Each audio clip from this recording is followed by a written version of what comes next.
창세기 20장 6절에서 8절입니다.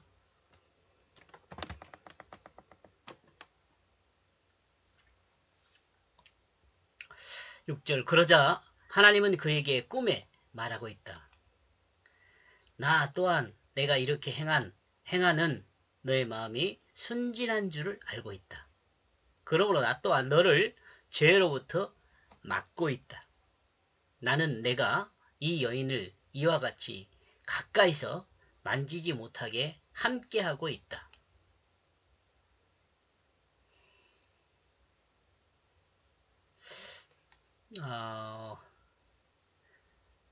여기서 나는 하나님이잖아요. 하나님이에요. 지금 하나님이 사라 옆에서 이와 같이 가까이서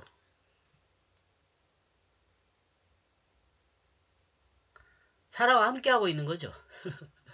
이렇게 말하잖아. 이와 같이 가까이서 만지 못하게 함께하고 있다.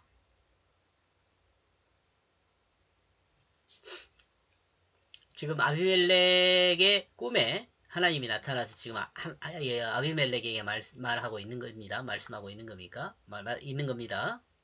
자, 설명을 한번 해석한 내용들을 한번 들어볼까요? 사람을 통해 하나님의 역사를 진행하시는 하나님. 공감하십니까?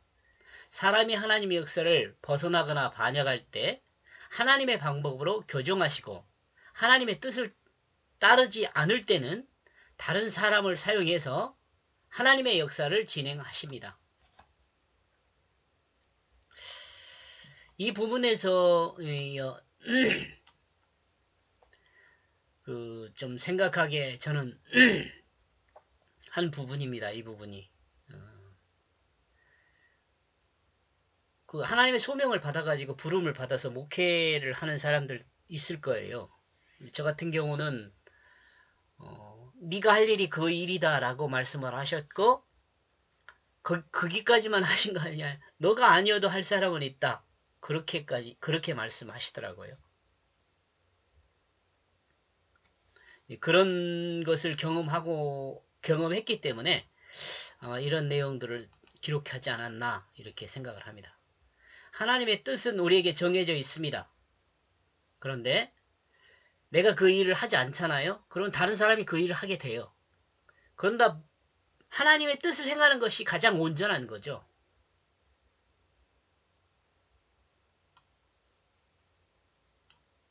여러분들도 마찬가지죠. 하나님의 뜻을 행하는 것이 가장 내 삶의 온전한 삶이에요. 근데 그걸 거부할 수도 있어요. 그러면 하나님의 역사는 진행이 안 되느냐? 그렇지 않아요.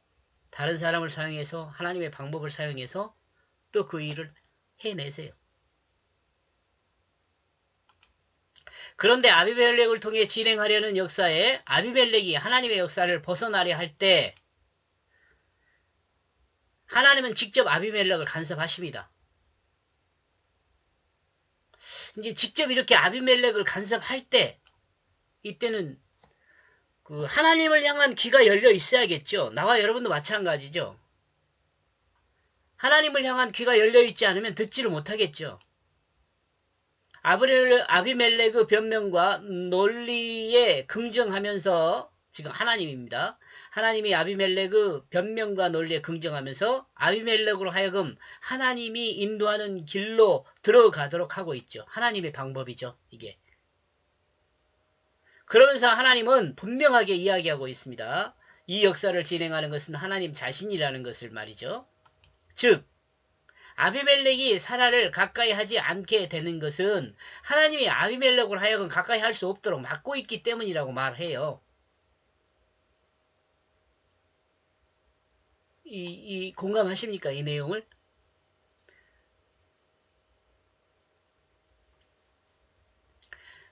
아비멜렉과 사라의 관계만 이렇게 우리가 생각하면 별로 큰 의미가 없어요. 그러나 하나님과 나 사이에 내 삶에 이 말씀을 가지고 들어와서 늘 내 삶을 비교를 해야죠.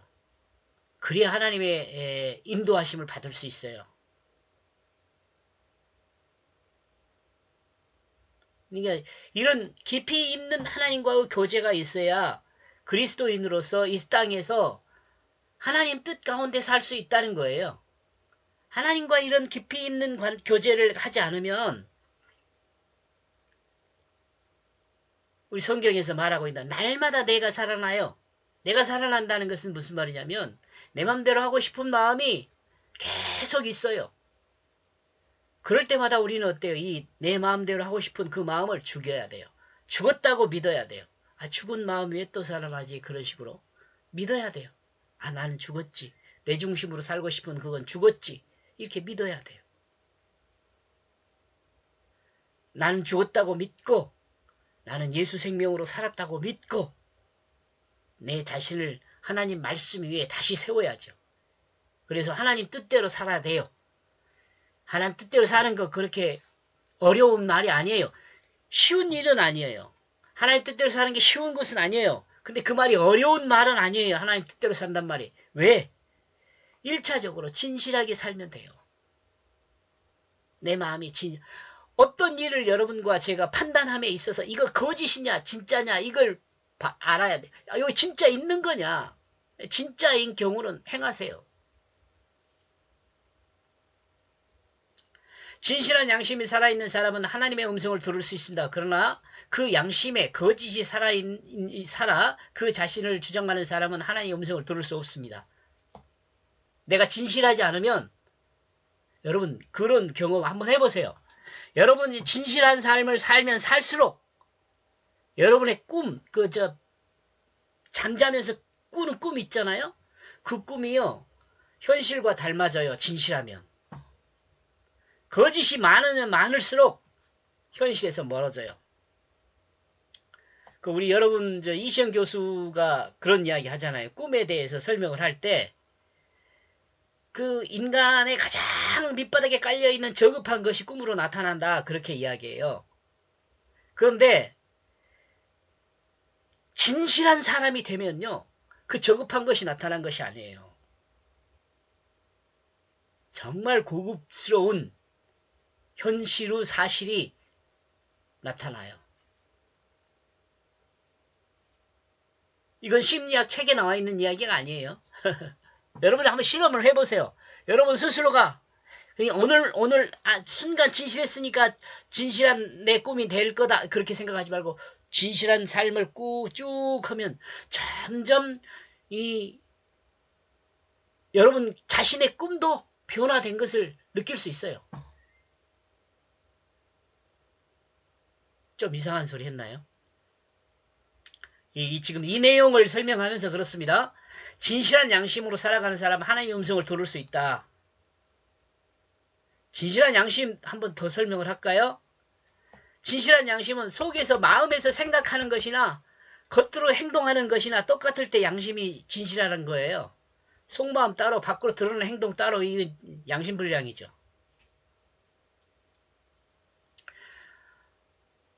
세속의 남자들은 또한 아브라함에게 사라의 매력이 어디 있을까? 세속의 남자들 또한 아브라함에게 사라의 매력은 어디에 있었을까 해야겠네.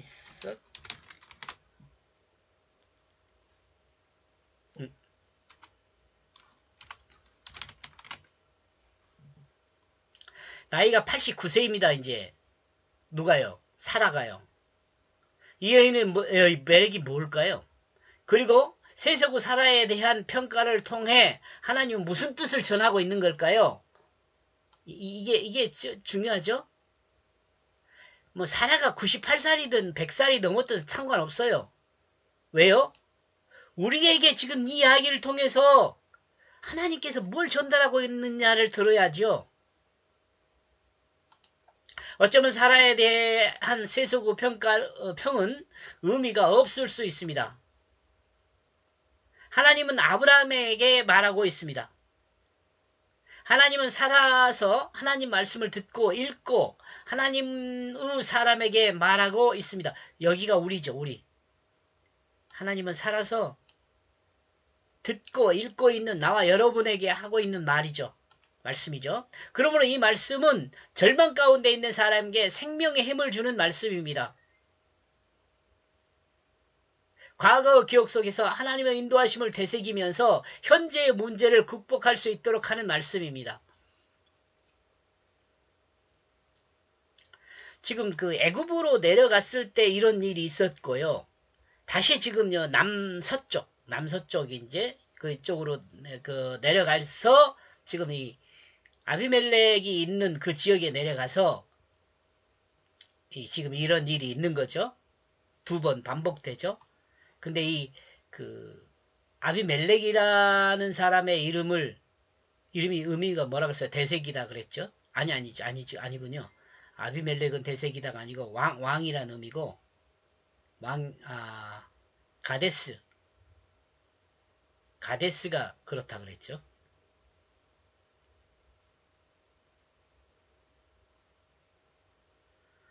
아버지는 왕이다가 아비멜렉이고요.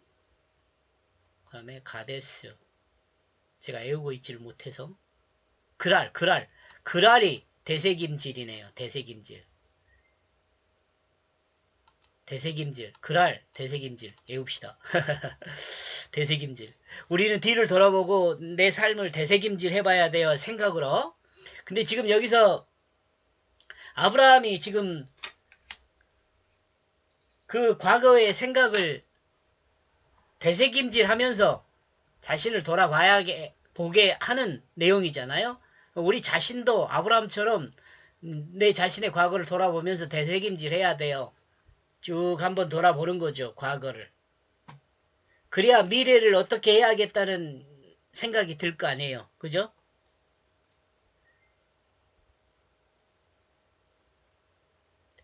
그랄이 되새김입니다. 그랄. 써놓읍시다. 잊어보니까. 7절. 그러면 이제 사람의 그 사람의 아내를 돌아가게 만들어라. 그가 선지자처럼 너를 위하여 기도하면 너는 살리라. 만일 내가 그녀를 돌려보내지 않으면 너는 알라. 너에게 속한 모든 자와 내가 확실히 죽을 것이다.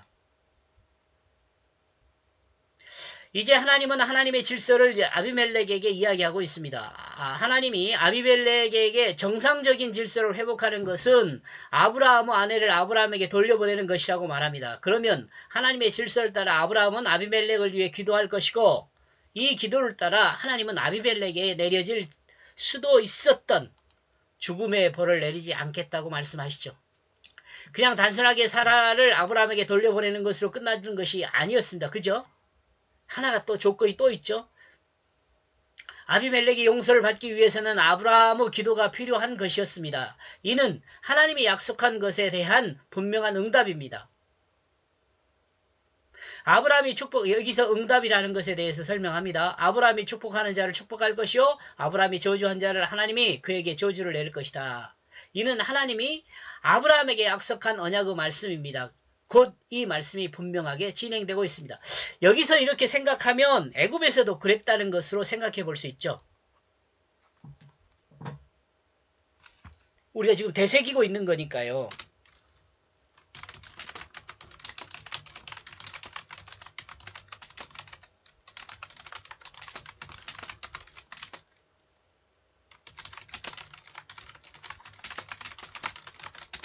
그러죠? 볼 수 있죠?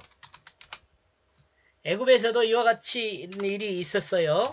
그러니까 바로에게 축복을 했다고 봐야죠. 하나님이. 잘못을 하긴 했지만 하나님 말씀을 듣고 그랬으니까. 또한 생각하면 아브라함이 조카 롯을 생각하고 하나님과 더했던 것을 생각하면 아브라함의 마음을 읽고 있는 하나님이 아브라함의 그 마음의 뜻을 따라 롯을 구출했을 가능성을 아브라함이 눈치챌 수도 있다는 생각을 합니다. 이건 조금 많이 오바 나갔죠? 생각을 많이 나간 거예요. 제가 아브라함을 너무 많이 생각한 거 아닌가 그런 생각을 합니다. 아브라함을 많이 생각해주는 하나님. 8절 이리하여 아비멜렉이 아침 일찍 일어났다. 그리고 그의 모든 신복들을 불렀다. 그리고 그는 그 모든 일에 대해서 대한 것을 말하고 있다. 이래야 그는 들었다. 그리고 모든 사람들이 심히 두려워하고 있다. 지금 여기가 뒤에 아마 설명이 나오지 않을까 싶습니다. 하나님의 말씀을 들은 아비멜렉은 아침 일찍 하나님 말씀을 행하기 위해서 일을 진행합니다. 아브라함도 아침 일찍 그 소돔과 고모라를 바라봤었죠. 기억나십니까? 아브라함이 행하는 아비멜렉이 행하는 행동을 보면 그 행동은 참으로 의로운 사람 못지않는 행동이라고 보입니다. 보통 사람은 자신이 잘못을 숨기고 다른 사람의 잘못을 드러내는 것이 보통이지만 자신의 일에 대해서 많은 사람들이 알 수 있도록 조치를 취하고 있습니다. 그렇죠? 자신을 잘 섬기는 모든 사람이 보는 앞에서 하나님께서 말씀하셨던 내용을 선포하고 있습니다. 하나님이 행하신 역사에 대한 증언을 하고 있죠. 이렇게 행함으로 자신의 백성들이 나 신복들이 자신과 같은 죄를 범하지 않도록 분명하게 조치를 취하고 있습니다. 이게 지도자죠. 이게 백성을 섬기는 사람의 모습이죠. 백성들이 죄를 짓지 않도록 자기와 같은 죄를 짓지 않도록 먼저 경험한 자가 자신이 좀 창피한 줄도 모르고 그걸 다 드러내면서 백성들이 죄를 짓지 않도록 인도하는 거, 이거 지도자의 모습입니다. 백성들도 참 좋은 백성들입니다. 왕의 말에 대하여 긍정하고 왕이 말하는 것에 대해 하나님을 인정하면서 하나님을 심히 두려워하고 있는 모습이 있죠. 본문은 소돔과 고모라의 백성들과 너무도 대조적인 내용이죠. 공감하십니까? 그랄 사람들과 소돔성 사람들은 많이 대조적이잖아요.